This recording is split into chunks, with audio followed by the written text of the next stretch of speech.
So I got a new cat toy, and what you do is you load a pellet in there, and the cat takes a few swings at the plate there, so it tries to get it out.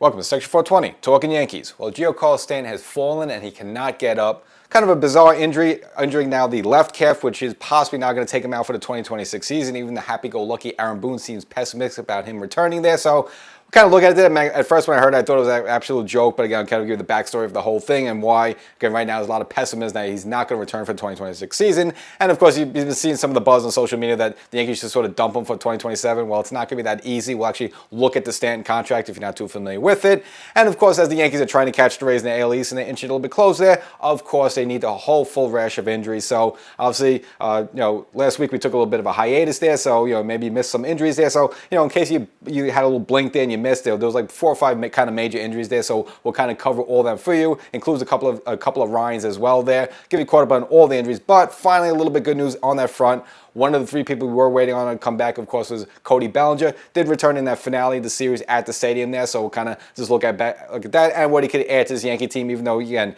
he has actually been blistering the ball himself off the bat there, but of course with his defense, always a plus for the Yankees there. And of course, we'll give you also a little update on Aaron Judge, again, as he takes a little baby steps, also trying to come back and rejoin the team. And, as we know, Cashman made a couple of moves, bringing some kind of guys we weren't expecting around the trade deadline. Of course, Elliot Ramos as well as Luis Garcia Jr. They were close to add a little punch to this lineup. Well, it's been a little bit of punch list there. We'll go over some of the numbers there, and you're probably going to be disgusted when you hear this.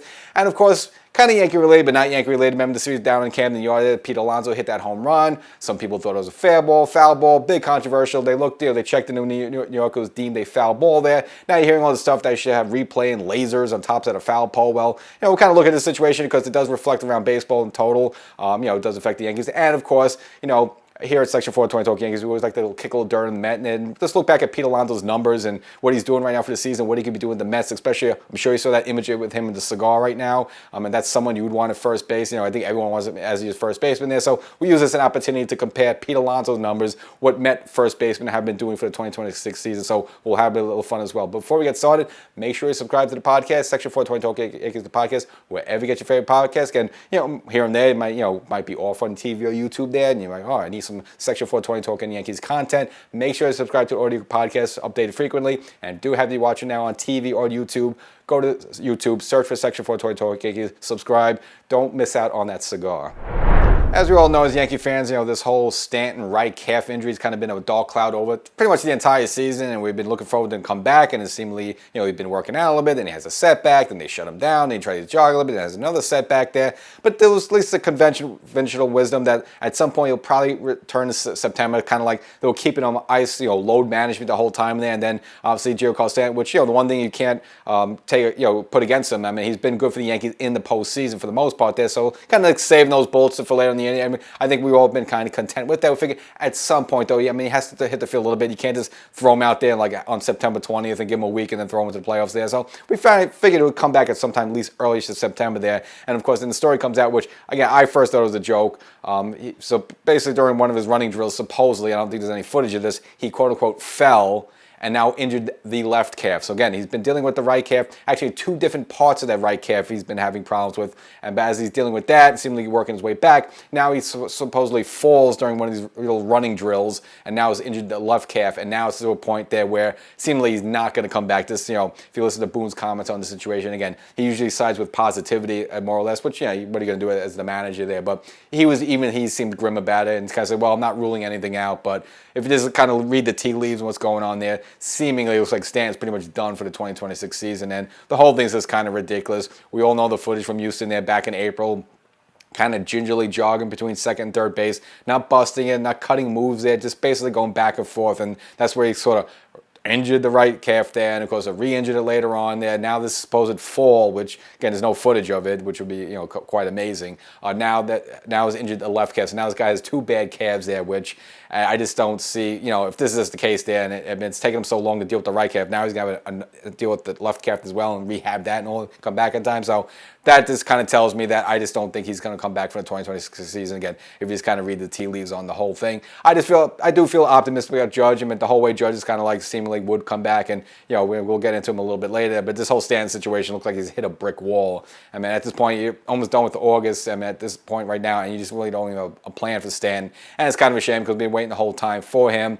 And you kind of understand why maybe Cashman boarded some guys like Elliot Ramos, and I know he can play the outfield, and Garcia Jr. is kind of the same thing as Ben Rice. He plays a little first base and DH, but it's like, why are you bringing kind of DH kind of players there? Maybe even Cashman knew the whole time that, you really can't rely on Stan, so maybe just bring in some more firepower anyway offensively. Now, those guys haven't been spectacular, and we'll also get into that a little bit later there, but if I had to take a guess right now, it looks like Stanton will be not coming back for the rest of this season. And, of course, you're seeing fans, kind of balking about the contract, whether it was ever good to make that deal or not. I do make the case, whether it ever happens with Stanton. I mean, again, you have this season, and we'll see what happens. And, of course, you have next year and the year after that, technically on the contract. But a lot of fans saying, you know what, just get rid of him for the 2027 season. Well, you can't just get rid of him. I mean, the way Stanton's contract goes, obviously he's under contract for both 2026 and 2027. So the only way you get rid of him in 2027, obviously, he's going to have to waive his no-trade clause, and you're going to have to find a team that's going to want to take him on. This is a guy who's barely played over the last year and a half there. I mean, yeah, he's Giancarlo Stanton. If he gets going, he hits the ball, could go to the moon. We know he's got that laser swing there, but he's hurt all the time, man. He's barely able to just jog a little bit without risking injury there. So I'm not sure he's going to take that on. And even though the Marlins are taking a significant amount of that money that, obviously that's on the Yankee contract, then I'll give those numbers a little bit too. The Yankees are also going to have to basically, almost like take some of that salary as well if someone's willing to take him on there. So I just don't see that as a possibility. So, if I had to take a guess right now, yeah, maybe he's done for the 2026 season, but I think he will be back in the Yankee uniform for 2027. After that, that's when you have a buyer option or a team option type of deal. Obviously, the Yankees are not going to pick that up there. So probably, whatever you feel about Stanton there, you're at least going to get him for one more season in 2027. Now, going back to when they brought Stanton to this team, to this franchise in 2018, whether it was a good deal or not, and I've heard Michael Case called him an albatross and stuff like that, and people argue whether it was whether a good deal or not. We had no idea how this whole thing was going to turn out. If you look at the situation back then, that 2017 team, that was the Joe Girardi's last year. That was the baby bomber Yankees. Took them to Game 7 of the American League Championship Series against Houston, just one game away from the World Series. And then during that offseason, you're offered to add Giancarlo Stanton to that team for the most part. If you're Brian Cashman, you cannot turn that down. All they were asking for Stalin Castro, and that's it. I mean, you have to make that deal. Plus, the Marlins were agreeing to take on some of the Stanton's contracts. So, you're paying Stanton like half of his salary, and you only have to give up Starling Marte and ignore the big prospects, and you get Giancarlo Stanton, a former National League MVP in his prime, and one of the best hitters and sluggers in baseball, possibly, maybe, not sure now, but a future Hall of Fame, and you could add that to your team that just almost went to the World Series. So if you're Brian Cashman, yes, you have to make that move a million times there. So I do not fault Brian Cashman on the move. Again, it was a good trade at the time. We just had no idea this guy was going to be hurt. I mean, you can kind of see it because he's kind of a big dude, but still, with that in mind, there is no way anyone could predict that. So with that all being said, I think it was a good move to make at the time. And Stanton, for all his ups and downs, again, he's been really good for the Yankees in the postseason. We know the run he had in 2024. Where they had that running out, where the Yankees still got into the World Series, yeah, because I think the Yankees were significantly better than KC and Cleveland. Yes, that's true there. But still, Stanton kind of gave us one good run there. But for the most part, again, the regular season, it's been brutal. It's been a bloodbath, all the IL visits there. But all that being said, Stanton never said the wrong thing. You never see him flip the bird to the crowd. Never cursed out a reporter, went crazy and went berserk. There was those plenty of games he would go 0 for 4 and get booed out there, and he would just put his head down and always did the right thing, always said the right thing. And later on in the years, we learned how he's a bit of a kind of a quiet clubhouse leader, along with Aaron Judge there. So all that stuff was good there, kind of the off the field stuff, all the parameters there. It's just unfortunately with the injury, it's just that's the way it is there. But still, it was still a good move to make at the time. Again, if you're Cashman, you make that move every time. And again, maybe G to the former Yankee who was the GM of the Marlins at the time, did the Yankees the break, trying to just get him over there. Maybe that would have helped to get the Yankee the championship. Unfortunately, it worked out the way. Now, in terms of the numbers, there was a good tweet out there by Brian Hoke the other day, so I was going to give him credit there. So I want to look at the salary for Stanton. For the 2026 season, he's making $29 million this season. So he's making $29 million this season, jogging and hurting his calf and running in the water, kicking the legs there a little bit. Now for next year, it gets a little bit of a pay cut, but still a nice chunk of change. $27 million. And then for the 2028 season, and this is where I would say he's definitely going to be done with the Yankees because they're not going to pick up this option. Now, let's just say they want to retain him for the 2028 season. I cannot see that as a possibility unless he plays 2027 and like hits like 50 or 60 home runs, which is not going to happen. But let's just say that happens. The Yankees want to retain him. There is a club option for $25 million. Or if they decide, let's part ways, it's been nice, love you, love the ride, but goodbye, the Yankees could basically buy out that contract for $10 million. So it's either paying him $25 million or give him $10 million. Obviously, I just can't see Stanton being in any shape to play baseball in 2028 there. So you would just give him the buyout for $10 million and get rid of him. Now, this is not all the Yankees' money. As I mentioned before, the Marlins have kicked in to pick up some of Stanton's contract to get the trade across, which again, I think it was a good trade by Cashman at the time. You never know what the future is, but at the time, it was a good deal. So the Marlins are basically picking up $10 million worth of his contract every season. So even though he's making $29 million this season, the Marlins are paying $10 million of that. The Yankees are only paying $19 million. It's a lot of money, but comparatively, for what Stanton could have been, when he's normally healthy and running on all gears there, that's actually a good deal. If you only get him, look at market value of other players right now, $19 million technically is a steal. Now, of course, he's hurt, but if he was running on full gears, that would be a good deal. And of course, same thing, if when he plays for 2027, the Yankees are only going to be paying him $17 million versus the whole $27 million. So, it hurts the Yankees a little bit. Yes, it does restrict them, mainly on the roster, because again, he kind of plugs up the DH hole. You can't do much with him, and now that he's always hurt, kind of plugs, what you really want to do with your roster, makes it a little less flexible. That's all, it's all true there. And of course, the best part, in 2028, even if the Yankees want to buy him out for the $10 million, well, the Marlins got to give the Yankees that $10 million. So really, the Yankees are getting rid of him for nothing there. So, that's a little silver lining of the whole thing. You'd rather have Stanton in there playing full-time, playing 140 games a year and belting 45 home runs and having 127 RBIs, but that's just not going to happen there. So, stinging contract, annoying, but unfortunately, it looks like probably the case might be close with Stanton for 2026. And also, as we know, as a Yankee fan, most of the season has been a little bit of a new look Yankees. Again, we're used to this whole Bronx Bombers and blowing teams out 10-1 there in the middle of May there. But of course, this team, especially with Judge and Stanton and Bellinger out and some other injuries and just some lack of kind of underperformances of people like Austin Wells for most of the year and people like Jazz who has come up short there. This has been a different Yankee team where they've been relying more on the pitching and there's been a lot of low-scoring affairs there again. So it's like the Bronx Bomber type of Yankees. And of course, once they go into the postseason, they figure, what the strength is probably going to be, is going to be on the strong starting pitching. That's what we're holding our hat on. So yes, even though we're missing Judge since April there, and figure it would come back there, but the whole idea was that, maybe this offense isn't what isn't your typical Yankees of yesteryear, but the Yankees were supposed to have some of the best starting pitching in baseball, and technically on paper they did there. Of course, you look at once Garrett Cole came back, and then Jordan, Max Fried up and down, but Fried came back, and then you have of course Cam Schlitt and Rondon, the whole, and that was supposed to be the strength into the postseason. Of course, that slowly all started coming apart there. The Yankees are now having a major issue with the rotation there. One of them being, of course, Max Fried. A little bit old news at this point there, but the only problem is annoying. It's the same exact bone bruise that he had back that took him out 2 months early in the season there. Again, that was between like May and didn't come back till almost late July there. Now, the issue is, well, if you do the same math there, if you put him on the IL and that was retroactive by August 14th, well, if he has the same time to come back there, well, that's going to be, probably after the season's done, or maybe one or two rounds in the playoffs there. So let's bring a little good news on that. So yes, it is the same injury, but it's not exactly the whole same situation. If you remember, when he did go down in May there, they completely shut him down. He didn't throw a baseball for several weeks there. So even though he's going to be on the injured reserve list, he's still going to be doing his throwing there. So kind of makes it feel that it's not as severe. And according to Max Fried, he was able to make his start, and he was willing to make his next start. That was scheduled after, again, that was that final game against Seattle there. Again, the Yankees lost that matinee game there. But again, Fried after that was willing to pitch the next game. Now, he mentioned that maybe his velocity would be down a tick there, but he wasn't hurt enough where he couldn't make the start. So given the fact that at least Fried was able to and willing to make that next start compared to, remember last time he was pitching a game in Baltimore in May there, and he actually took himself out of the game. So you have a situation where he took himself out versus this time where he wanted to make his next start. He was willing to make the next start. Maybe feel like it's not as bad as last time. And again, as mentioned before, they're not completely shutting him down. He's going to be doing his normal throwing sessions and throwing routines as he goes through them. They don't want him in real game competition for a while yet. So maybe this sparked up on a little bit, and they're kind of doing a little bit, even though Boone said, well, his innings for the season are very low there. So no, we're not doing any sort of load management or anything like that. But kind of seems like maybe they are managing just a little bit. Yeah, he might be a little hurt, a little discomforted there, but I don't see this as serious as it was early in the season there, and I think at least it feels conventional wisdom. Again, if you again want to read the tea leaves again there, he probably will be back sometime in September there.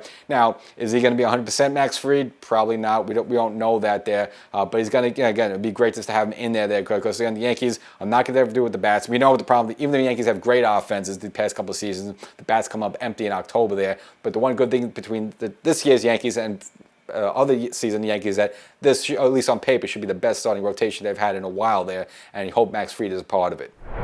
Now for some fresher injuries, and of course dealing with the starting rotation, I guess the freshest one would be Ryan Weathers. Now Ryan Weathers, obviously he's been really good for the Yankees there, but obviously we all know the situation where he was going to reach his inning limit, so I don't know how far he was going to be a starter, at least going, for the rest of August into September. And of course, I wouldn't see any scenario at all of him starting a postseason game. I mean, literally everyone might, there have 3 or 4 other guys have to drop off, and then again the Yankees would be in trouble anyway. But of course, Weathers had to take himself out of game. That was during the Toronto series at the stadium there with some forearm discomfort. Obviously did a scan for that. So good news, kind of bad news at the situation. They looked at his UCL. They looked like they didn't see any structural damage, but he had a flexor strain, so he had to be put on the injured reserve list. Now, up in the air a little bit whether he's going to be able to return for the rest of the season or not. He seems a little bit confident he is, but when he does come back, and of course, since he's kind of hit his innings limit for his career there, more than likely he would be in the bullpen. And again, I've been preaching that pretty much for the entire part of this season, that I think he would be a good weapon for the Yankees out of the bullpen, kind of a herky-jerky lefty has come out there to air it out in the high 90s, again, as long as his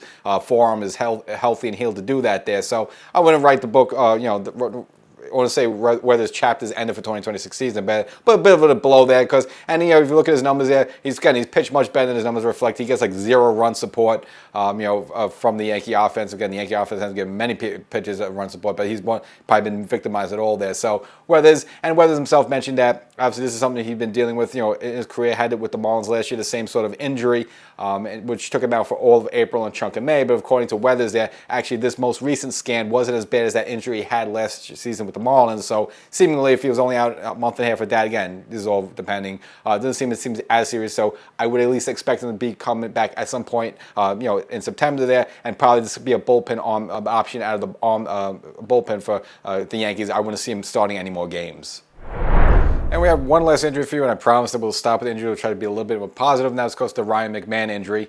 Got that suffered in Camden Yards, sliding into second base and sprained his thumb. They're calling it a grade 2 sprain there, and they had to put him on the 10-day IL. But at least this is a little different there. Some of these visits, when a player goes onto the 15-day IL, it's 15 days. Turns out to be 3 months. I think Stanton's on the 10-day IL, 5 months later there. But this actually seems like a legit full only 10 days there. Even Ryan McMahon himself said that once the 10 days is up, I'm going back on the field. And we saw that early in the season with Jose Cabrera when he jammed his thumb there. He got put on the 10-day IL, and he basically said, no, as soon as the 10 days up, I'm coming back. And he came back, and Ryan McMahon was kind of the same way. Even though he was injured there to start for the Toronto series, he was still doing some hitting drills and fielding drills. So, supposedly if he was on the IL, he was still kind of participating in baseball activities. So that at least tells me it's not that serious there. Obviously, try to swing the bat with a sprained thumb. I don't know, will the 10 days be enough? We don't know about that. As for the near term, the Yankees doing, obviously, keeping it all in-house, obviously doing a little Cabrera at third base. Now, a lot of people have been on the dump Rosario bandwagon. I don't know if I want to go there right now. Obviously, you can look at what else you want to do in the minors there. People may throw around, maybe you should bring up Volpe, give him a second look, but it doesn't seem like the Yankees are interested in that. And again, the Yankees really want him to get his reps there as a second base. Maybe at some point we see Volpe in September, who knows there. But Volpe obviously does not have the range or anything to play second base. Maybe figure, well, if you put Volpe at second, you can put Cabrera at third there and maybe be right-handed happy against a left-handed pitcher, possibly there. But I don't think the Yankees were interested in that. And as for Rosario, yeah, it's been a bit of a disappointment there. He's actually been hitting righties more than lefties. I want to say he's a total bust. I mean, we're looking at his numbers right now. At least up to this point there, hitting .226, 10 home runs, 28 RBIs. Yeah, a little bit of disappointment there, but of course been failing mainly against lefties, that was supposed to be his job there, to be the guy, but he's actually been hitting the righties better. But I don't think the Yankees are really willing to part ways with him right now. Just I think they like the veteran presence in the lineup. I think they like him. I think they like the idea of him being an option off the bat there to hit right-handed there. Now maybe if Elliot Ramos would have been a little bit, coming here gangbusters there, maybe then Rosario would be more expendable little bit, but but Ramos, as I'll give you his number sooner, hasn't been that great either there. So I just think this is all going to keep it out. So probably going to give a lot more time to Cabral, maybe some reps to Rosario at third base, and then once McMahon comes back, and McMahon, he'll bop a home run once in a while. He's been going pretty good with his opposite field power, but he's a glove guy, and that's pretty much why he's up here. And he's never going to give you much of the batting average, but if anything, you want good defense at third base, and at least Ryan McMahon, but even if his thumb's a little sore or not, we'll give you that. But finally, some good news, and that's the return of Cody Bellinger. Came back during the final game of the Toronto series at the stadium there. And the game itself wasn't that impressive. Went 1 for 4, did score runs, but 2 whiffs there. But just to have Cody Bellinger back is, I guess, refreshing there. Again, we've been waiting for some of these big guns to come back there, so just having back there is a little comforting. Obviously, we know Bellinger's been struggling, especially with the long ball, even before he went on the IL. And again, he suffered a grade 2, similar to McMahon there, grade 2 hamstring strain, which was supposed to put him out between 4 to 6 weeks. Now, he actually came back for 4 weeks and changed there, so he kind of on the lower end of that 4 weeks there, which is maybe a little sooner than they projected. We figured it might take to almost to September 1st to get him back. That was kind of the rumor there, so coming back in earlier. Now, obviously, the Yankees gave him a little rehab assignment in AAA. Didn't exactly score the ball. First game went 1 for 3. The other game went 0 for 3. But I think him playing the second game, they're playing 6 innings out in the outfield, kind of gave the Yankees encouragement. All right, let's bring him up here to the major league level there. So Bellinger, obviously, he still has to pick it up with the bat there. He's been a little bit disappointed, even though he was an all-star there. Expect a little bit more out of him, but of course with Bellinger, his biggest plus is his defense out there. I mean, he's technically a center fielder that can play all positions there. Got the strong arms, got the range. He's just got a little bit of moxie out there. We always see him double up people and throw runners out at home there. So just have him out there in left field versus like Ramos, for example, is a plus for the Yankees. But you at least want to let him, sort of get it going with the bat a little bit, because obviously, as I mentioned at the top there, maybe not getting Stanton back. A couple of disappointments at the trade deadline there, and Judge, we think he's coming back. We're not 100% sure, so someone like Bellinger has to, maybe contribute and pick up the slack. And as for the big man, Aaron Judge, again, we've been slowly dripping some of this news to as it's been coming out of there. Obviously, it started with the light running he was able to do, and then, of course, playing catch there, so, moving up there. Now we're getting to T-ball, so we're going to we're going up from the major leagues down to T-ball there. He can hit a ball off the tee there, so I guess it's encouraging, it's nice there, but for Aaron Judge, I meant to hit like major league pitching, some guy throwing like 100 miles per hour there. I meant to go from T to that there. That's going to be a big jump there. So as mentioned before, like as almost August is closed out there, I don't know how long it's going to be ramped up, but like, okay, at some point he'll face, simulated pitching, simulated inning there, maybe some live batting practice. But, it's still going to need maybe several weeks there before he's going to be able to catch up to major league top flight pitching there, who's still going to consider him Aaron Judge, even though they might be injured coming at him all he got there. So I'm just going to take his word. He's been saying over and over again, I don't see why he can't come back. Everyone's saying he's going to come back there, but it still seems like a long way to go. The rib, the fraction of the rib has been healing, but it's not healed there. So, but again, I'd just rather have Aaron Judge back. Again, as I would say, 80% of Aaron Judge is going to probably be better than Spencer Jones. Will be better than Ramos or anyone else you can throw out there in any given situation there. But if he's only hitting off the tee, though, it's still a long way before you could face major league pitching.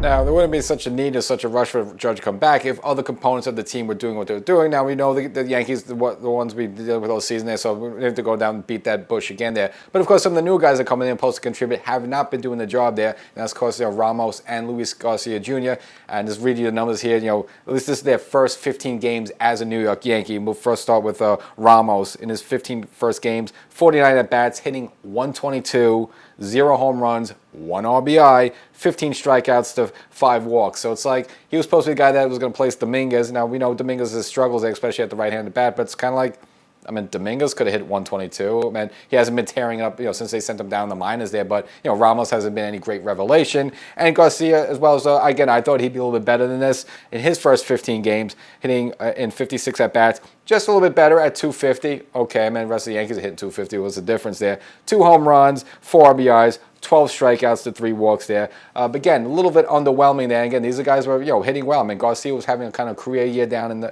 with the Nationals. Now, I understand playing for the Washington Nationals, not the same as New York Yankees, is the difference there. And again, especially with Ramos as well, playing for our last place Giants team there, the difference comes to New York Yankees there. But these 2 guys were supposed to contribute more, so I'm going to completely write them off. There's still a lot more script to be written there. But if we want to look at the 2 of them right now, obviously Garcia is probably going to get more playing time there, kind of splitting time with Ben Rice there. But now with Bellinger back, that's probably going to affect Ramos there. So, Ramos, if he wants to be able to prove himself, he's not going to have too many more opportunities.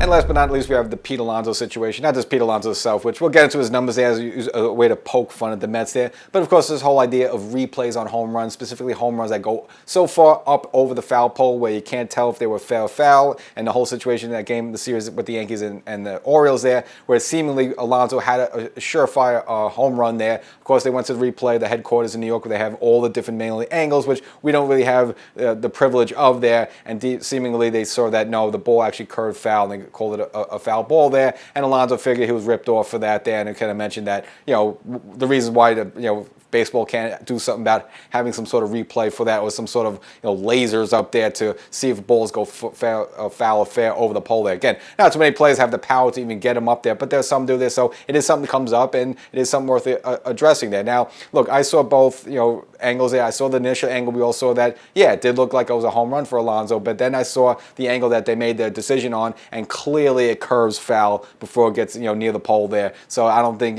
Pete Alonso was hosed. If he was hosed, I would admit it there, but he was not hosed there. It's just the initial angle looked like it was a home run, but it wasn't there. But nevertheless, is this something that can be addressed with baseball? Of course, we got the ABS challenge now. They have replays all over the place, and we have the replays on balls and strikes and replays on home runs and stuff like that. So you figure, can't baseball do something right to have maybe some sort of camera or laser on top of the pole there to see if a ball goes fair or foul? Now, according to Pete Alonso, they figure yes, they could do it, but baseball's sort of being cheap. I don't really see it like that. Maybe because, as I mentioned before, they got cameras now for everything. They're putting microphones in the ground and microphones in the basements, and they got cameras on the umpires and stuff like that. You tell me that it's too cheap to put a camera or some sort of laser type of thing that they use in the NFL to see if a ball went over the goal line for a touchdown there. So I think they could do it there, but what you're going to have to do basically is pretty much every stadium is going to have the same type of foul pole, and if you want to make things even. And as you look at all different baseball stadiums have all different type of foul poles. You got your typical circular type of foul pole. But then if you look at Camden Yards, they got more of a grid. It's almost like a rectangular grid type of foul pole. So, well, how do you have the foul pole to judge this way if they're all different shapes there? So if you want to consider this there, you almost have to get all stadiums on the same page for this to have the similar type of foul poles, where then maybe you can use a universal type of system, whether it's a camera. I'm not sure if you can do it with a camera, maybe some sort of laser there, but even that may not be 100%. But even before consider that you would have to almost have, again, all stadiums have to run with the same foul pole just to pull that off there. And I just don't see them, baseball, forcing all these teams to rip out their foul poles and all use the same one there. So I think that's more of the issue than this baseball being cheap. I don't know the finances behind it, but they spend money on all sorts of crazy stuff with cameras and technology. The fact they can't put something up there that they're being cheap, I don't think that's the case with Pete Alonso. I just think he's being a little bit sour grapes on that one there. But getting back to Pete Alonso there, I'm not sure what difference it would make if he would have signed with the Mets there. I think the Mets just have so many other problems. You got the Lindor and Soto injuries, and the starting pitching's been terrible. It got a little bit better there, but I'm not sure if Alonso was there, it would have made that big of a difference, maybe. But if you got to look at his numbers there, the Mets really let this one go. This is a guy who was probably would have been the greatest Mets hitter of all time there. Guy wanted to stay. He was a homegrown Met, the whole thing there. And if you look at his numbers there, it's quite incredible. Got off to a little bit of a slow start, but again, really picked up 271 batting average, 30 home runs, and we still have rest of August and September to go. This guy might hit like 40 home runs, 85 RBIs. And with the Mets been rolling out there, again, the way they wanted to start the season with Jorge Polanco, well, he never got it going, had like a thumb injury, never heard from the guy there. They've been rolling out there this combination of mostly Jarrett Young hitting 270 with 8 home runs compared to Pete's 30, and 30 RBIs compared to Pete Alonso's 85 RBIs. And then, of course, a little bit of Eric Wegman hitting a whopping 190 with 2 home runs and 4 RBIs there. So, again, if Alonso was the Mets, I don't know if it would have made any difference this season. I mean, they kind of really fell down the 8 ball early, and they're right now 17 games behind.